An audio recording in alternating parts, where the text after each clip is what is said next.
Econocom est une entreprise et entreprendre c'est oser, c'est prendre des risques. Et donc l'idée m'a beaucoup plu parce que je pense qu'il y a certaines entreprises qui oublient d'entreprendre. Et chez Econocom, la valeur numéro 1, c'est entreprendre. Et donc d'oser et donc de participer à cette belle aventure. J'ai pensé à trois choses. La première, la plus importante, c'est l'éducation. Je pense qu'il faut transformer l'école qui est devenue une punition en une récompense. Et moi-même, quand j'étais à l'école, il n'y avait pas encore la télévision, il y avait le début de la télévision, c'était déjà une punition. Aujourd'hui, c'est devenu une vraie punition, alors que la télévision est une récompense. Donc je pense qu'il faudrait faire une grande chaîne nationale de télévision scolaire qui serait à la fois une récompense et une aide à tous les gens d'éducation nationale qui ont besoin d'idées, de supports, d'audiovisuel pour venir les encourager. Les moyens ont été complètement transformés. Une grande chaîne de télévision nationale scolaire serait une chose formidable qui changerait beaucoup de choses. Sinon, j'ai pensé à deux autres choses importantes. Une qui est toute simple, qui serait de mettre une date limite de validité aux lois. Aujourd'hui, on ne fait qu'empiler des lois dans tous les sens, on en rajoute sans arrêt. Et en empilant des lois, on favorise toujours les plus malins ou les plus riches.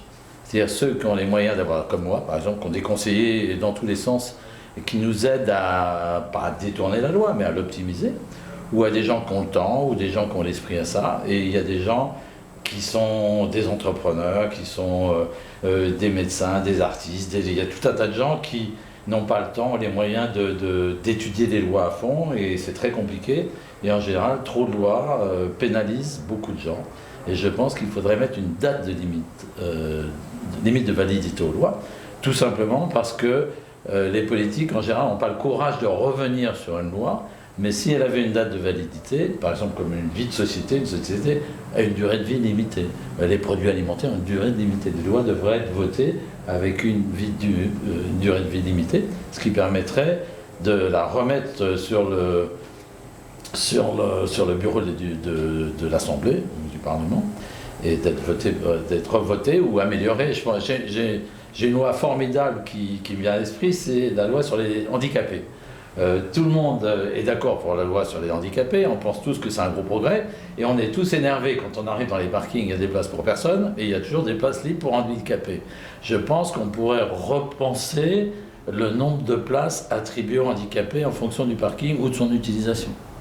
Donc chaque loi devrait être repensée et on devrait arrêter d'empiler des lois, elles devraient s'éteindre naturellement quand elles n'ont plus lieu d'être.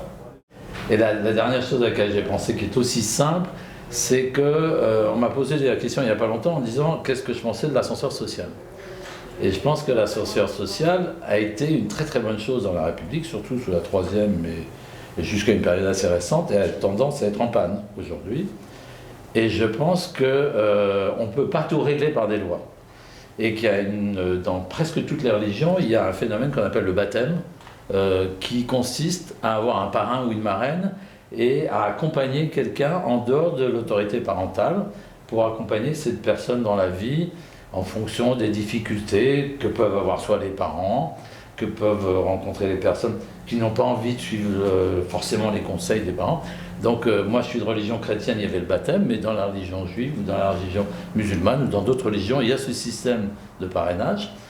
Et j'ai cru à un moment de dire tiens, je vais réinventer le baptême républicain. Et en fait, je suis allé regarder dans les livres et je me suis rendu compte que ça existait pendant la Révolution française, au moment où il y a eu l'abolition de la religion.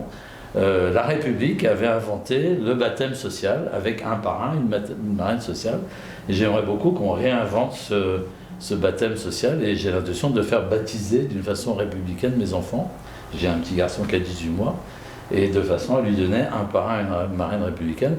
Et je vais moi-même me proposer, pour 5 personnes d'Econocom, de devenir leur parrain et d'essayer, dans les 5 ans qui viennent, de leur faire gravir un peu l'ascenseur social.